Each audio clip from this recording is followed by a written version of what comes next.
Steve Jobs was born February 24, 1955, in San Francisco, California, and was adopted by Paul and Clara Jobs.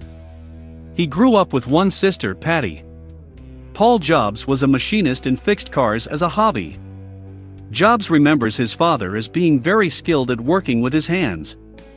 In 1961, the family moved to Mountain View, California. This area, just south of Palo Alto, California, was becoming a center for electronics. Electronics form the basic elements of devices such as radios, televisions, stereos, and computers. At that time, people started to refer to the area as Silicon Valley. This is because a substance called silicon is used in the manufacturing of electronic parts. As a child, Jobs preferred doing things by himself.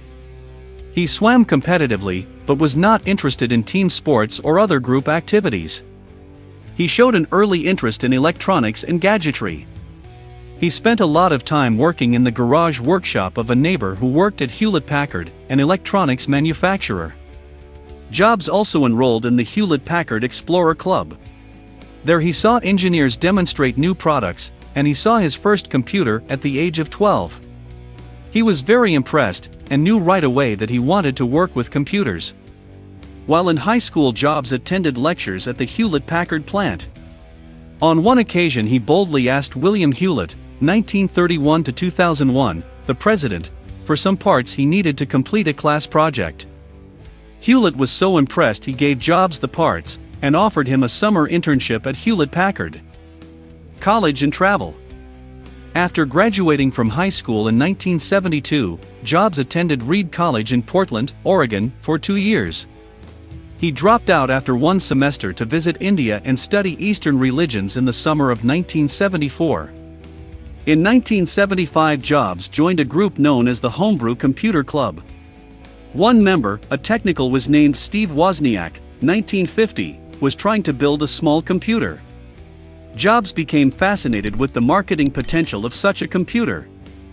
In 1976, he and Wozniak formed their own company. They called it Apple Computer Company, in memory of a happy summer Jobs had spent picking apples. They raised $1,300 in startup money by selling Jobs' microbus and Wozniak's calculator.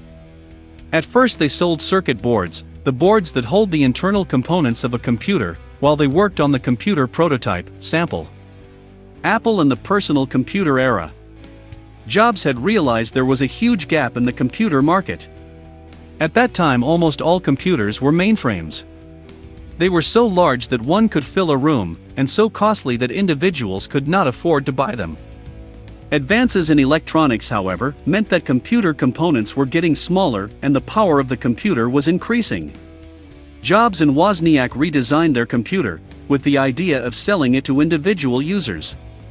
The Apple II went to market in 1977, with impressive first-year sales of $2.7 million. The company's sales grew to $200 million within 3 years. This was one of the most phenomenal cases of corporate growth in U.S. history. Jobs and Wozniak had opened an entirely new market: personal computers. Personal computers began an entirely new way of processing information. By 1980, the personal computer era was well underway. Apple was continually forced to improve its products to remain ahead, as more competitors entered the marketplace. Apple introduced the Apple III, but the new model suffered technical and marketing problems. It was withdrawn from the market, and was later reworked and reintroduced. Jobs continued to be the marketing force behind Apple. Early in 1983, he unveiled the Lisa. It was designed for people possessing minimal computer experience. It did not sell well, however, because it was more expensive than personal computers sold by competitors. Apple's biggest competitor was International Business Machines, IBM.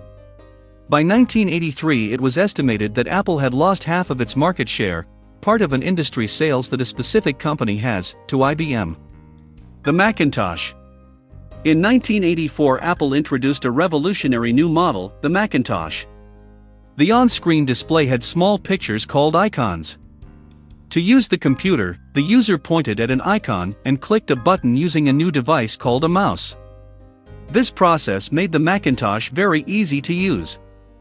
The Macintosh did not sell well to businesses, however. It lacked features other personal computers had, such as a corresponding high-quality printer. The failure of the Macintosh signaled the beginning of Jobs' downfall at Apple. Jobs resigned in 1985 from the company he had helped found, though he retained his title as chairman of its board of directors.